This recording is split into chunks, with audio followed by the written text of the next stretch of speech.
नमस्ते, सत श्री अकाल, सलाम दोस्तों।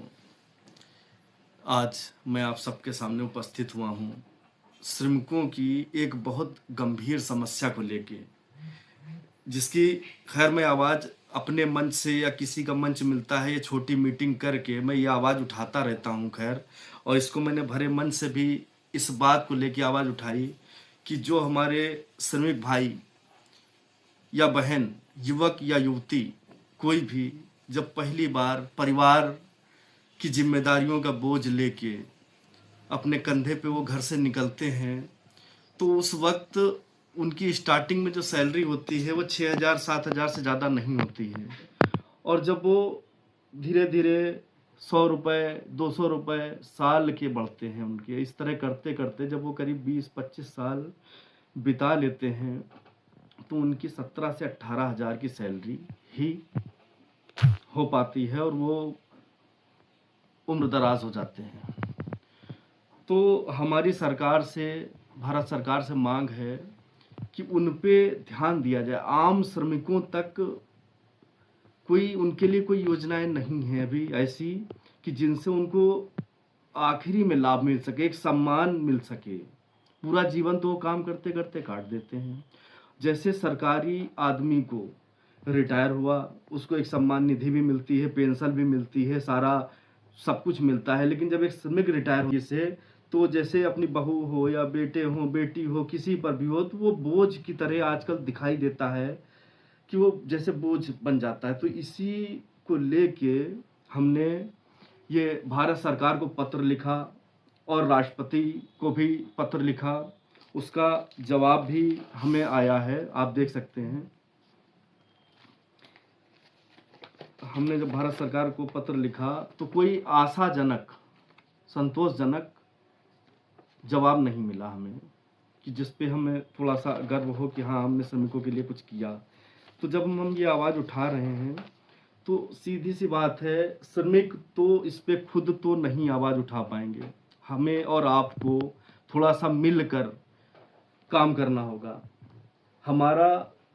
हम धरती पे 50 60 70 साल के लिए आए हैं। जो आजकल का खान पान चल रहा है, हम और आप पहले देखते थे, किसी के चरण स्पर्श करते थे तो लोग आशीर्वाद देते थे, जुग जुग जियो। एक युग 100 साल का होता था। और अब आदमी पैर छुए तो जुग जुग जियो का आशीर्वाद नहीं दे सकता। क्यों? क्योंकि 100 साल जीते ही नहीं है। तो जब 50 साल, जैसे अब फॉर एग्जाम्पल हम 50 साल अपने लिए जी ले, कुछ समय हमें समाज को भी देना चाहिए।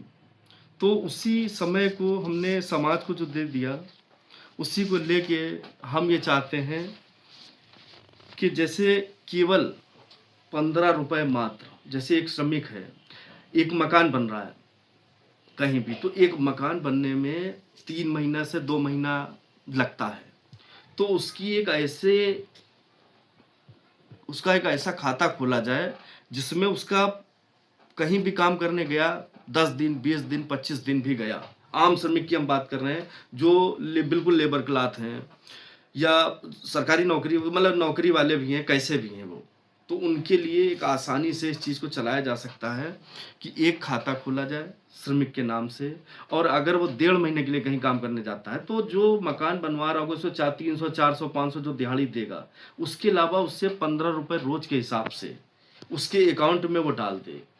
और वो अकाउंट सरकारी होगा, उसका सरकार से अटैच होगा, तो वो पैसा वो सीधे सरकारी खाते में जाएगा उसके अकाउंट के नाम से। जितने भी श्रमिक होंगे भारत में, लगभग 65 करोड़ श्रमिक हैं, 65 करोड़, हम पूरे भारत की बात कर रहे हैं।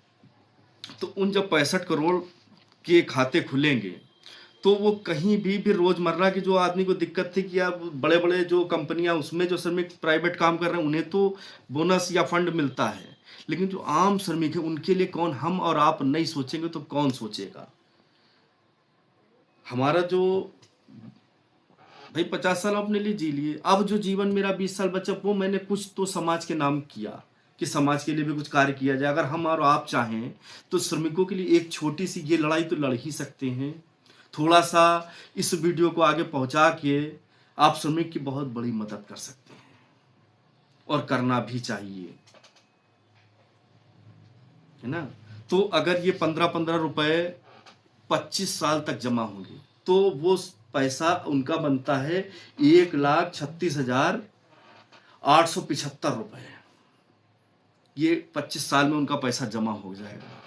और उसके बाद जब वो पैसा सरकार अपने काम में ले, जो श्रमिक का वो पैसा जमा होगा वो सरकार अपने काम में ले ले, और जब वो 25 साल बाद रिटायर होता है तो उस पे 25,000 रुपए और जोड़ दें ब्याज के रूप में। जब वो 25,000 और जोड़ेंगे तो वो सरकार का सम्मान भी उससे मिला, और समाज में जो उसने अपना योगदान दिया कार्य करके वो भी उससे मिला। तो उसका पैसा होता है 1,61,875 रुपए।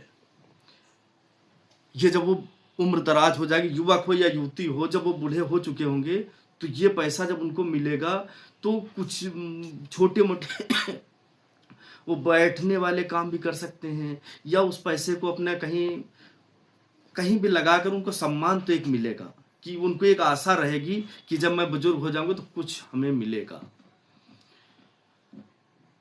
तो पोती पोते के साथ खेल भी सकते हैं, कुछ उनके लिए ला भी सकते हैं, किसी पे बोझ नहीं बनेंगे।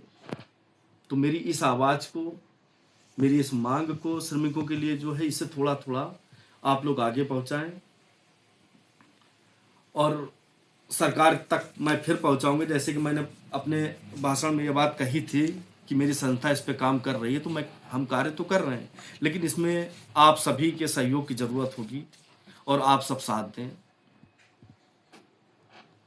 बहुत बहुत धन्यवाद आप सभी का।